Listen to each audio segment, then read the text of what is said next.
Siamo giovani, navighiamo da fermi sul web, viaggiamo con treni e Flixbus per frequentare l'università a Roma, Milano, Padova.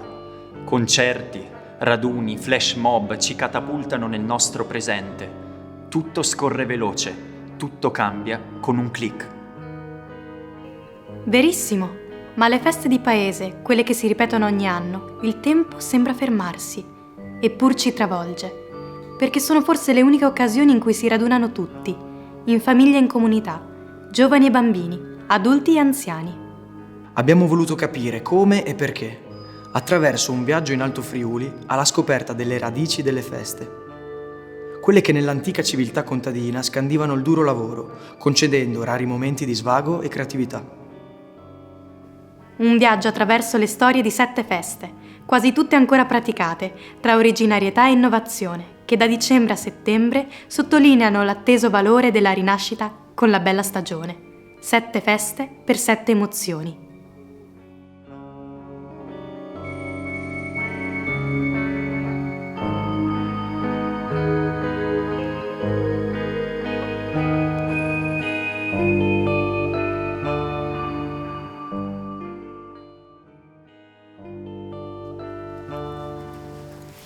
Sono stata invasa dalla curiosità e non smanettando sul web, dal vivo, in presa diretta.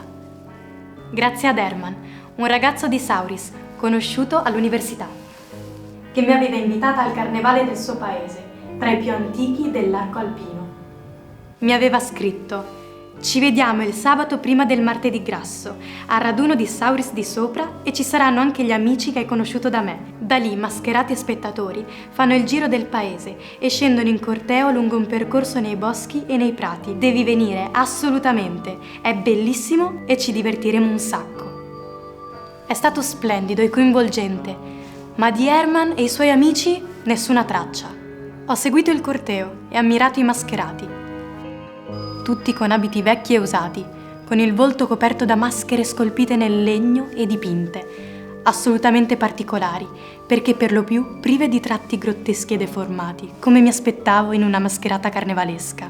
Quei volti erano assorti e inquietanti, nella loro immobile severità. Mi è stato detto che a inizio anni 90 questa festa è stata rinnovata, dopo la sua sostituzione dalla fine degli anni 60, con un carnevale generato dai mass media. Mi è parso chiaro che l'intento si radica nella volontà di recuperare la tradizione. L'ho capito dalla presenza di specifici rituali lungo un percorso prestabilito e riconoscendo una struttura chiusa di comportamenti e costumi, in cui è possibile assumere solo determinati ruoli da parte dei mascherati, per inscenare simbolicamente l'intera società, tesa fra bello e brutto, bene e male. I protagonisti sono il Rolar, unico senza maschera, ma con il volto annerito dalla fuliggine, una figura magica e demoniaca al contempo, che richiama al raduno con il suono dei campanacci sferici, e il Keirar, che apre la sfilata e con una scopa di rami di ontano spazza via l'inverno e le forze negative per far posto al nuovo e alla primavera. Poi ci sono 3 fondamentali gruppi: le maschere belle, con il volto levigato, i baffi neri e sottili e spesso un pizzetto sotto le labbra rosse. Si limitano a sfilare elegantemente, improvvisando balli in coppia. Le maschere meno belle, che mettono in scena mestieri tradizionali del paese con specifici attrezzi. E le maschere brutte, che procedono incerte e con gestualità sgraziata, inscenando gobbi, zoppi, mendicanti. Rispetto alle maschere belle si distinguono per l'atteggiamento, mentre i costumi, tutti recuperati in casa da abiti dismessi, non hanno segni particolari. A parte qualche aggiunta decorativa, tipo le cappelline fiorite e una veletta sul volto per le richè, figura aggiuntasi da qualche decennio, quale trasposizione locale del laquè, elegante ambasciatore dei figuranti, che con nastri colorati e sonagli appesi su un bastone contribuisce all'atmosfera della festa. Ero felice di aver partecipato al carnevale di Sauris e volevo scoprirne le radici. Ma la mia curiosità riguardava anche Herman. Mi pareva strano mi avesse dato buca all'appuntamento. Lui e i suoi amici, dov'erano?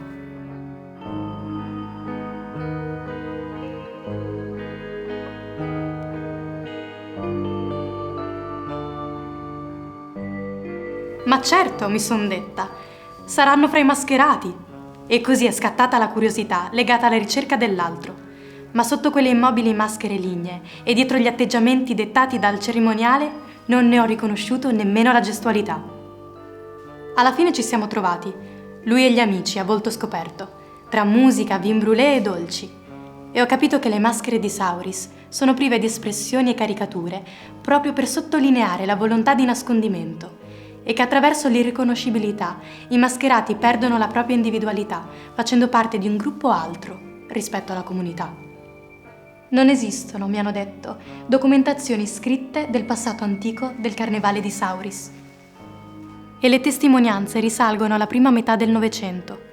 Il carnevale era una festa molto attesa, di allegria e spensieratezza, che coinvolgeva tutta la comunità consentendole di prendere distanza dal duro lavoro.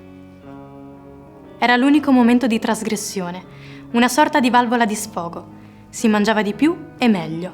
Ci si avvicinava con più coraggio all'altro sesso, grazie all'impossibilità di essere riconosciuti.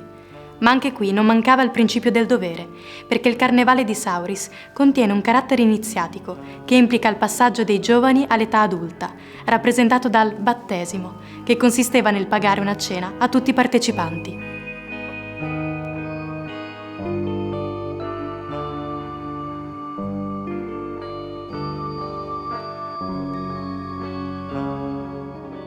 Sette feste per 7 emozioni. È il nostro messaggio di una rinascita, che dal passato si rilancia nel presente. All'insegna della tipicità territoriale e della sostenibilità ambientale. Ma anche della salute, della socializzazione e del turismo lento.